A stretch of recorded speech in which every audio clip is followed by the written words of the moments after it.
pour des raisons familiales, je me suis retrouvé dans l'obligation d'arrêter mes études. Et du coup, je suis parti travailler. Voilà, le premier boulot qui m'a accepté, c'est McDo, qui m'a vraiment fait confiance. Et où j'ai énormément appris. On parle en fait, de manière très péjorative de travailler dans un fast-food. Mais effectivement, par rapport, je pense, à l'image en fait qui se dégage du fast-food, tu vas sentir la frite, voilà. Mais par contre, sur le plan humain, quand on est jeune, on apprend beaucoup de choses parce on apprend à gérer la pression, on apprend à gérer le rythme, on apprend à apprendre en fait. Et apprendre à apprendre, c'est le plus dur, je pense. On apprend à s'adapter parce que on passe d'un poste à un autre. On apprend à travailler à plusieurs, on apprend à se faire confiance, à faire confiance aux autres. Et moi, franchement, c'est un des différents jobs que j'ai fait qui m'a le plus appris. Vraiment. Tu es resté combien de temps au McDo? Je suis resté un an chez McDo. Et je suis parti, non pas parce que le boulot me déplaisait, mais tout simplement parce que les horaires sont par contre très particulières. Et quand on veut commencer à avoir un petit peu une vie de couple, une vie de famille, c'est dur quand on finit à 2 heures du matin, quoi. Quand on commence à 19 h et qu'on finit à 2 heures du matin, c'est assez compliqué. Voilà. Donc après, tu as fait quoi? Du coup, je suis parti de chez McDo. J'ai enchaîné un petit peu les petits boulots. Donc, j'ai travaillé un mois chez Aldi. Ensuite, j'ai travaillé chez Metro. Euh, et de là, je me suis dit que, tiens, si je passais mon BAFA, parce que j'ai quand même énormément d'approches envers les jeunes. Donc, j'ai passé mon BAFA au cours d'un cap métier qui s'appelle le cap métier animation. Et ça m'a permis du coup de l'avoir, de faire des stages, de faire des rencontres. Donc, derrière, j'ai travaillé un petit peu dans l'animation. Mais c'est un métier qui est très compliqué déjà parce qu'on vit à l'envers, c'est-à-dire qu'on travaille au moment où les gens ne travaillent pas. Donc on travaille entre midi et deux, on travaille dans ces moments-là, les moments où on a besoin de nous en fait pour garder les enfants. Et en plus c'est très dur d'être titularisé dans ces métiers-là. Donc je suis parti de là et j'ai réussi à rentrer au lycée Joliot-Curie, je suis retourné. Mais ce coup-ci de l'autre côté du miroir, je suis rentré en tant que surveillant au lycée professionnel. Parce que Joliot-Curie en fait était un lycée général technologique et également un lycée professionnel. Donc, et là par contre j'ai énormément appris humainement. C'est-à-dire que au cours de 2 ans, déjà Joliot a une salle de musique et en fait qui était totalement à l'abandon. Donc j'en ai un petit peu repris les rênes en créant un planning, en permettant aux jeunes de pouvoir aller faire de la musique, apprendre à chanter. Je donnais quelques cours là-bas même, donc quelques conseils aux élèves. Donc après cette expérience à Joliot-Curie, qu'est-ce que tu as fait? De là, je suis parti chez Intersport et je suis devenu vendeur de chaussures. Voilà. Au début, en fait, j'étais juste un rayon de chaussures. Sauf que là-bas, pareil, je suis quelqu'un en fait qui adore se développer, qui adore apprendre. Donc de la chaussure homme, je suis passé à la chaussure homme et femme, homme, femme, enfant, homme, femme, enfant, running, homme, femme, enfant, running, sport collectif. Donc également chaussures de foot, etc. Et comme en fait mon rayon se trouvait en face du rayon vélo et trottinette, j'ai commencé un petit peu de temps en temps à renseigner des clients, à écouter ce que mes collègues leur disaient, donc en conseil, en explication. Et de là, je suis parti d'Intersport, parce qu'on m'a proposé une place à Feu Vert. Donc j'ai dit, tiens, allez, j'y vais. Et voilà, c'est intéressant aussi, donc je veux aussi apprendre l'automobile. Donc je suis allé chez Feu Vert. Feu Vert, ça se passait bien, sauf qu'un magasin qui était en train de se lancer, malheureusement, n'a pas beaucoup de budget.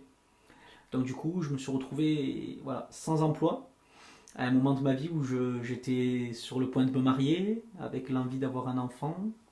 Je venais même de me marier, autant pour moi.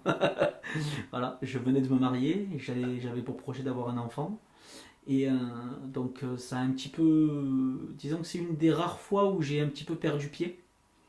Parce que quand on est en train de s'imaginer et de faire des projets, et que d'un coup ça s'arrête, on a un peu du mal à rattraper la liane, quoi. Donc c'est vrai qu'à ce moment-là, ça a été une toute petite période, mais très compliquée. Où vraiment, c'est une des rares fois où j'ai pas réussi à rebondir directement. Et où là, pour le coup, on voit l'importance d'avoir des personnes, des bonnes personnes autour de soi.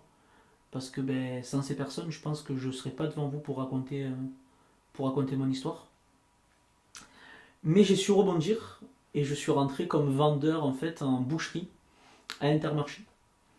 Le truc, c'est que quand on est seulement vendeur, eh ben, on n'a pas le même salaire et on n'a pas aussi les mêmes autorisations qu'un boucher. Donc, moi, ce que je voulais, c'était me développer. On me disait non. Et j'ai eu une proposition chez Noroto, qui ont vu que j'allais travailler chez Feu Vert. Donc, je suis rentré chez Noroto à Balaruc. Et là, par contre, pendant plus d'un an et demi, j'ai vraiment, vraiment changé les choses et j'ai vraiment, vraiment évolué là-bas. Parce que de base, j'arrivais juste pour faire, enfin, voilà, pour prendre les rendez-vous, les choses comme ça.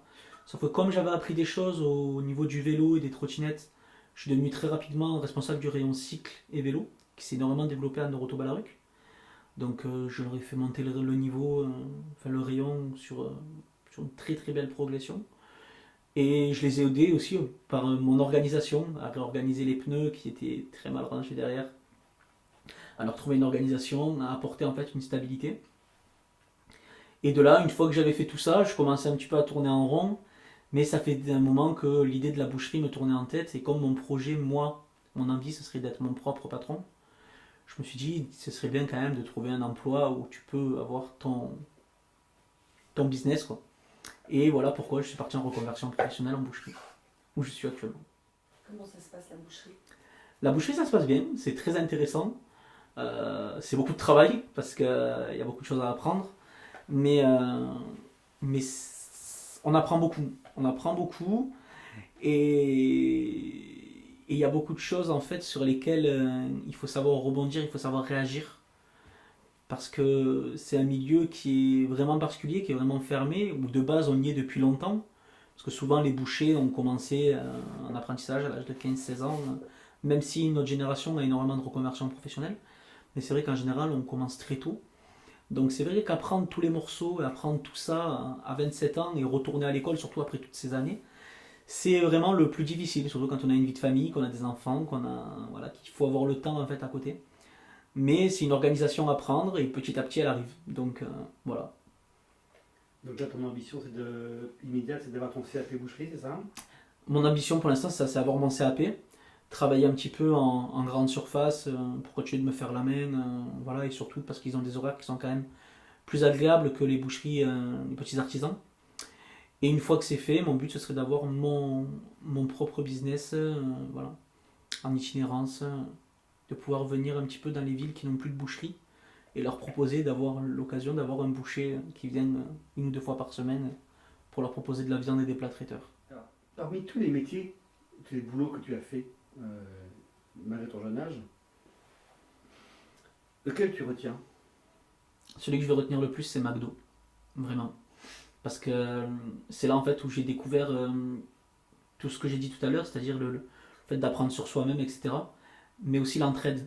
Parce que j'ai eu la chance de tomber sur une équipe qui était géniale et où on rigolait, où on n'hésitait pas à rester même après quand il fallait rester parce que pour pas laisser tomber l'autre. Parce que il en manque deux aujourd'hui, il y a deux absents. Est-ce que tu peux rester un peu plus tard? Pas de soucis, je finissais à 9h, je finirai à minuit, c'est pas grave. Mais je te laisse pas dans la merde, quoi. Donc c'est vraiment ça en fait. J'ai découvert ce que c'est vraiment travailler avec une bonne équipe et travailler dans des bonnes conditions. La seule chose qui m'a fait partir de chez McDo, c'est les horaires. C'est tout. Parce qu'après, sinon, le salaire aussi, parce que c'est des contrats 24 heures. Mais sinon, j'avais tout en fait, tout pour faire un bon boulot. Parce que quand on a les bonnes personnes et la bonne dynamique, on peut faire des choses gigantesques. On a réussi à passer je me rappelle par exemple d'une fois un Halloween où on s'est retrouvé avec la parade de Frontignan et la parade de Vic-Mirval qui se sont donné rendez-vous au McDo de Frontignan, parce que c'est là-bas que j'étais, et où en fait de 18h30 jusqu'à 22h, le McDo n'a pas... Il y a eu du monde jusqu'à 22h, où on s'est retrouvé avec la directrice qui venait avec nous, et qui nous disait est-ce que tu as soif, qu'est-ce que tu veux boire. Elle a posé des plateaux derrière avec des boissons, et on se relayait juste pour aller boire. Donc, et ce qui est étrange, c'est que c'était la galère, mais une fois que c'était fini, il n'y a personne qui a dit boulot de merde. Non, on était tous là, les gars, on a réussi. Voilà. Et moi, pour moi, c'est ça en fait. C'est travailler, c'est avoir une équipe. Et je sais que si demain je viens à être patron, mon but, si je viens à avoir des employés, c'est leur donner cette dynamique-là. Leur dire C'est pas moi le patron et vous les employés. Effectivement, c'est moi qui vous paye, mais on est une équipe. On est là pour compter les uns sur les autres. Si tu as besoin que je sois là, je serai là. Mais à contrepartie, par contre, si j'ai besoin que tu sois là, j'espère que tu seras là. Voilà. C'est rare d'entendre parler en termes aussi élogieux d'un travail chez McDo qui est plutôt un travail d'un étudiant. Non, parce qu'après, il y a aussi des personnes que je connais qui n'ont pas du tout eu une bonne expérience. Mais je pense que tout. Il y a énormément de facteurs en fait qui rentrent en compte. Moi, c'est aussi que c'est une période où j'avais vraiment besoin d'un travail. Donc, c'est les seuls qui m'ont dit ben oui, on te prend. Et puis, j'ai aussi voilà, eu la bonne équipe, eu la bonne dynamique. J'avais aussi, moi, l'envie en fait d'apprendre des choses. Donc, je pense qu'en fait, il y a énormément de choses qui rentrent en compte. Je pense que demain, on peut proposer le meilleur travail du monde à quelqu'un qui n'a pas envie de travailler, il trouvera que le boulot il est horrible. Et par contre, vous proposez le premier emploi à quelqu'un qui a vraiment envie de bosser, il trouvera le boulot qui est quand même bien parce que son seul désir en fait, c'est travailler. Qu'est-ce que t'ont apporté les autres boulots que tu as fait? Des connaissances, énormément de connaissances, des expériences et des lignes sur un CV. Mais surtout des connaissances que je n'avais pas avant. Je suis capable aujourd'hui de pouvoir vous réparer un vélo, alors que la chose que je savais faire avant, c'était éventuellement changer un pneu et remettre ma chaîne sur le dérailleur quand j'allais dérailler.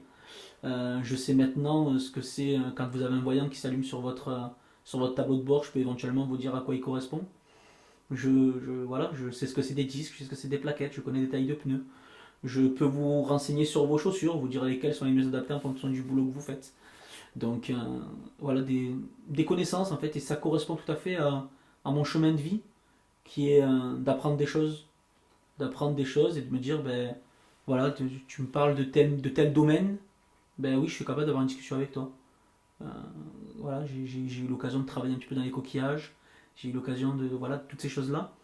Et en fait, même si c'était des expériences qui étaient plus brèves certaines que d'autres, ben, ça permet d'avoir des sujets de conversation avec des gens et de ne pas me retrouver si par exemple je me retrouve demain dans un repas où ben, 90% c'est des ostréiculteurs, ben, je pourrais quand même un petit peu discuter avec eux. Je ne me retrouverai pas à ne pas comprendre de quoi ils me parlent, à ne pas comprendre un traître mot et à subir ma soirée et subir la discussion.